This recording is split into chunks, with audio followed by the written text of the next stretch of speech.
On nous a souvent fait croire que nos émotions sont un fardeau, qu'être sensible, c'est être faible. Mais ici, je vous disais que vos émotions est un super pouvoir, et encore plus en tant que femme.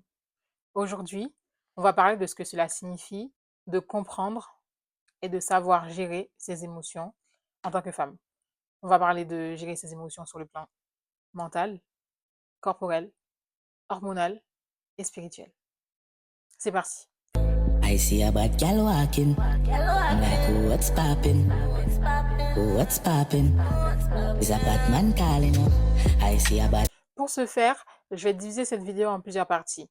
La première partie, vos émotions en tant que messagère. L'objectif de cette partie est de redonner du sens aux émotions et d'expliquer leur fonction. D'abord, c'est quoi une émotion? Une émotion est une énergie en mouvement. D'ailleurs, le mot émotion vient du latin emovere qui signifie être en mouvement. Donc, une émotion n'est pas là pour te nuire, elle est là pour t'alerter, te signaler un besoin, parfois même un déséquilibre, une blessure ou une vérité. Par exemple, la colère peut signifier une limite qui n'a pas été respectée ou une injustice. La tristesse peut signifier un besoin de laisser partir quelqu'un ou une situation qui ne vous correspond plus.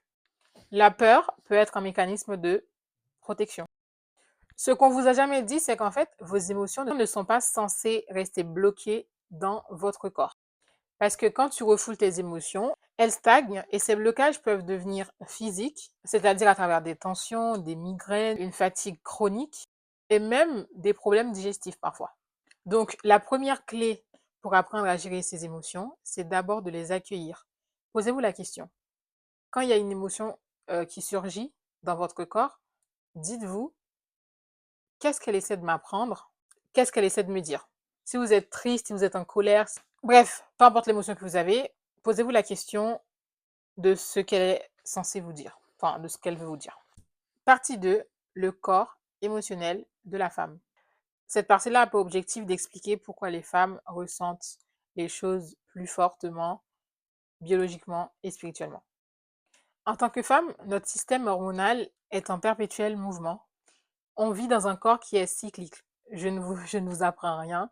Vous devez bien être familier et familière avec la notion des cycles menstruels.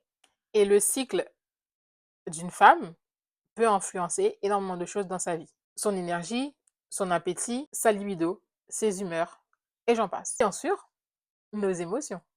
Le cycle menstruel se divise en 4 phases principales. La phase folliculaire, part du 6e jour jusqu'au 13e jour. L'œstrogène monte, donc on a beaucoup plus d'énergie, on se sent plus légère. En fait, là, c'est la phase où happy life, tu vois, très heureuse. Ensuite, vous avez l'ovulation, jour 14, jour 16. Il y a un pic hormonal, la confiance en soi est boostée, la sociabilité est également boostée. Bon, l'histoire de sociabilité, là, ça marche pas pour tout le monde parce que moi, ça ne marche pas pour moi. Je suis vachement fermée dans cette phase-là. Donc, vas-y. Après, on tombe dans la phase lutéale, jour 17 à 28. À ce moment-là, c'est le progestérone qui va prendre le dessus. Le corps se prépare à une éventuelle grossesse. Donc, tu vas être fatigué. C'est à ce moment-là qu'on va être plus sensible, mais également très, très irritable. Après, on va avoir la phase de la menstruation qui va durer entre le premier jour et le 5e jour du cycle. Là, c'est horrible. Chute hormonale, baisse d'énergie, et le corps va venir éliminer tout ce qui n'y a pas lieu d'être. C'est un moment d'introspection naturelle. Vous devez vous demander, mais pourquoi elle parle en fait de cycle menstruel, celle-là? Alors, je m'explique. Le problème, en fait, c'est que on essaye d'être la même personne tous les jours, alors même que chaque jour dans le mois appartient à une de ces phases-là. Et on ne peut pas être la même personne dans la phase folliculaire, on ne peut pas être la même personne que dans la phase de l'ovulation. Parce que, comme je vous ai parlé, ton corps a des niveaux, enfin, va être différent en fonction de chacune de ces phases-là. Le problème, c'est qu'on essaie de fonctionner de la même manière tous les jours, alors même que biologiquement, notre corps est différent. Honorer ton cycle, c'est déjà commencer à accueillir tes émotions. Partie 3, on va voir ensemble le rôle de l'intelligence émotionnelle dans la gestion des émotions. L'intelligence émotionnelle, c'est la capacité à comprendre, reconnaître et réguler ses émotions. Tout le monde ne l'a pas, mais Dieu merci, c'est une compétence qu'on peut développer. Alors, je vais vous donner quelques pratiques simples pour mieux gérer ses émotions. Tout d'abord, on va parler du journaling. Et si vous n'êtes pas nouvelle ici, vous savez que j'en parle quasiment à chaque fois. Parce que le journaling, ça sauve la vie. Alors, le but du journaling, ça va être tu vas écrire tout ce que tu ressens sur un papier, sans filtre, en étant totalement honnête avec toi-même. La deuxième pratique, c'est la respiration consciente.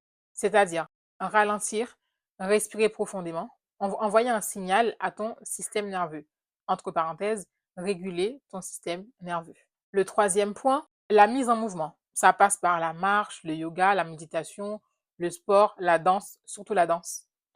Encore plus si vous êtes des femmes, parce que si vous ne le saviez pas, le corps retient les traumas, notamment au niveau de vos hanches. Donc, si vous pouvez danser chez vous, je ne demande pas les danser chez vous, mettez une petite musique, enjaillez-vous, secouez vos hanches. Shake that ass, sis. Parce que ça va débloquer des choses. Et le quatrième point, j'en ai déjà parlé aussi, parler à une personne de confiance ou parler à un thérapeute. Ça va vous permettre d'être écouté sans jugement. Parce que ton corps n'a pas besoin que tu gères tes émotions en mode contrôle.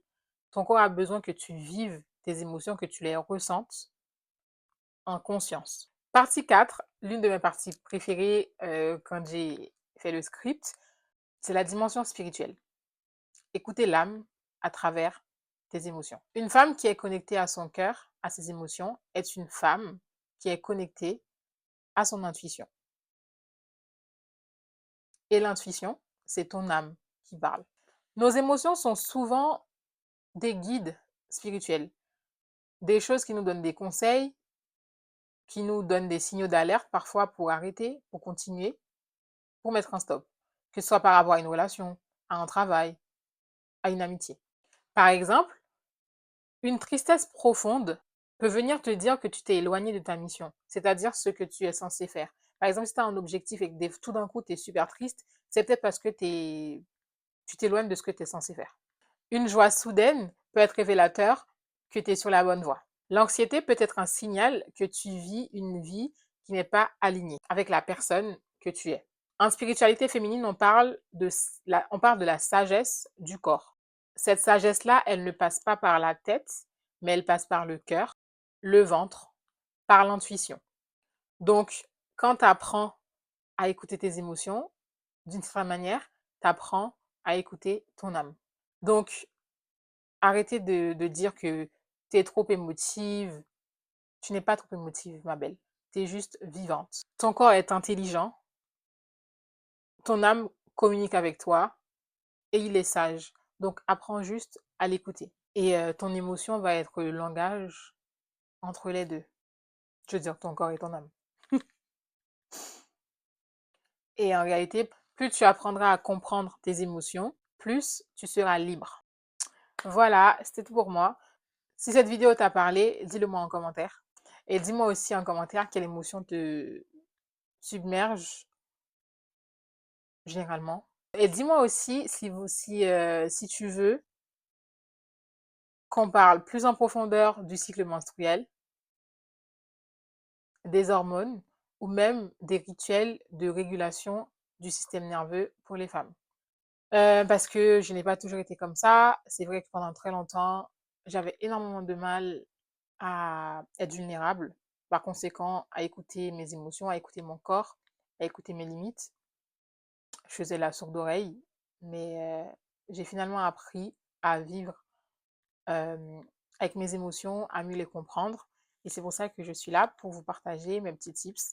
J'espère que cette vidéo vous a aidé à déconstruire ce mythe de oui, la femme, elle pleurniche, c'est le sexe faible, elle ne sait pas gérer ses émotions, parce que c'est faux. C'est juste votre corps qui réagit en fonction de la phase dans laquelle vous êtes dans votre cycle. Anyways, je fais des bisous en attendant de se revoir pour la prochaine vidéo. C'était Daina et si c'est un sujet qui vous intéresse, n'hésitez pas à regarder mes autres vidéos et à vous abonner, activer la cloche pour recevoir des notifications quand je poste des nouvelles vidéos. Je vous fais des bisous. Que les ancêtres veillent sur vous.